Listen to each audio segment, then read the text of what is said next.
I think the primary reason why everyone is talking about Nebius Group is because of the company's phenomenal revenue growth, exceeding over 600% in its most recently completed quarter. Of course, that has investors excited, and I'm going to share with you the details of how the company was able to achieve these results and what it could mean for Nebius stock investors, but also AI stock investors overall. Let's jump into the evaluation of this exciting company. I want to thank the Motley Fool for sponsoring this video. Visit fool.com/Parkev for the 10 best stocks to buy now. Right? The management team saying that AI will fundamentally transform our world, and Nebius is well positioned to make that happen. And we're already seeing the early success of artificial intelligence. You're seeing the development of large language models like ChatGPT and how it's changing consumer behavior, how it's improving productivity, how it's helping some businesses and hurting other businesses, right? Chegg, the education technology company, has been crushed by ChatGPT. So it's not been all positive, and I'm sure you can think of many other examples where artificial intelligence has hurt some companies, but overall, artificial intelligence is boosting the productivity of employees and individuals, and that makes us able to produce more with our working hours, and that's positive. And so far, we've only seen really the digital side of artificial intelligence, and we're only scratching the surface of physical artificial intelligence. These are things like robotics and driverless car technology, which is enhanced with the capabilities developed by artificial intelligence. As I talked about, the company's revenue in its most recently completed quarter increased by 625% to 105 million. This might be the largest revenue growth increase of all of the companies I'm following in the most recently completed quarter. This was up over 106% just from the previous quarter. The company saying that their AI cloud infrastructure revenue increased by more than 9x year over year, driven by strong customer demand for their copper GPUs and near peak utilization for their platform. The management team went on to say that they see very strong momentum in our business and demand for AI compute remains exceptionally high. And these are the kinds of adjectives I've heard from many management teams describing demand for artificial intelligence. These include management teams from much larger companies like NVIDIA, Microsoft, Alphabet, Amazon, and Oracle.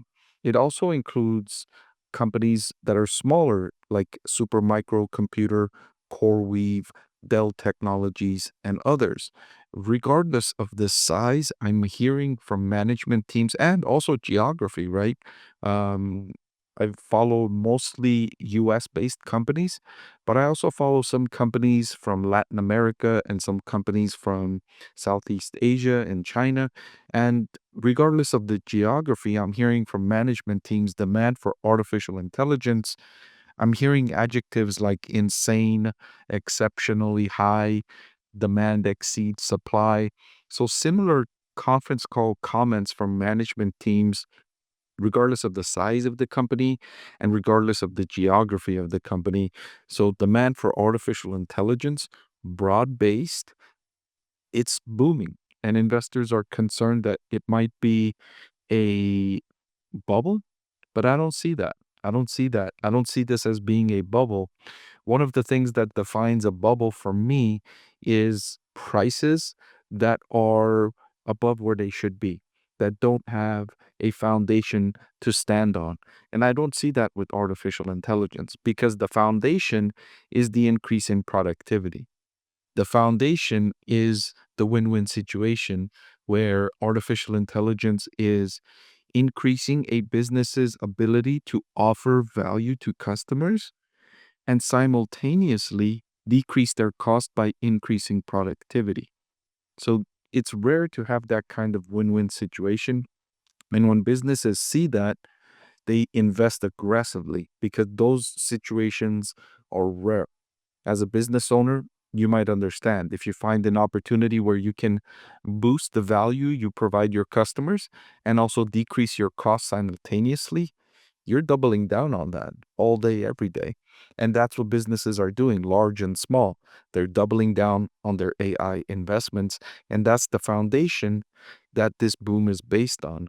That foundation that improves a business's profitability by offering better value to customers and lower cost. By the way, this document I'm reading from is Nebius Group's second quarter 2025 earnings call transcript with Wall Street Analyst. I've made this highlighted document available to my channel members, and you can join my channel for less than $5 a month. I have dozens of these kinds of highlighted transcripts available from the companies I'm following. And this is just one of the benefits you get as a channel member. See the link in the description for everything you get. So the management team also went on to say that since the start of the year has been so strong, they're raising their guidance from 750 million to 1 billion up to 900 million to 1.1 billion. So they're more optimistic and they increase the downside and the upside they expect for the rest of 2025. Importantly, power or getting power to the data centers optimized for AI has been a significant constraint. But Nebius Group, of the 220 megawatts of connected power they expect to have at the end of the year, they will have 100 megawatts of active power. And most of their GPU installations will take place in Q4. And when those GPU installations take place, they will come online. And when they come online, that's when they can start generating revenue from those GPUs. They already have demand, they already have orders, they already have customers waiting for these GPUs to come online so they can use that. That's the state of the market right now, where demand exceeds supply. There are customers waiting in line to get access to these computing capacities. And as soon as you get them up and running, there's a customer waiting to use them. And that's a great business to be inside, one where demand exceeds supply. Even after companies are investing so much to expand capacity, demand continues to exceed supply. And it's a strange phenomenon. I don't know how much longer that situation will land, the demand supply imbalance, but at least until the end of this year, probably until the end of next year, you'll have this imbalance where there's far more demand than supply for these computing technologies. Hey everyone, so many of you have been asking about my investing strategy, and I'm excited to announce that I've written a book that's available for sale now that describes my 6-step investing framework for evaluating stocks. I've added the link in the description below.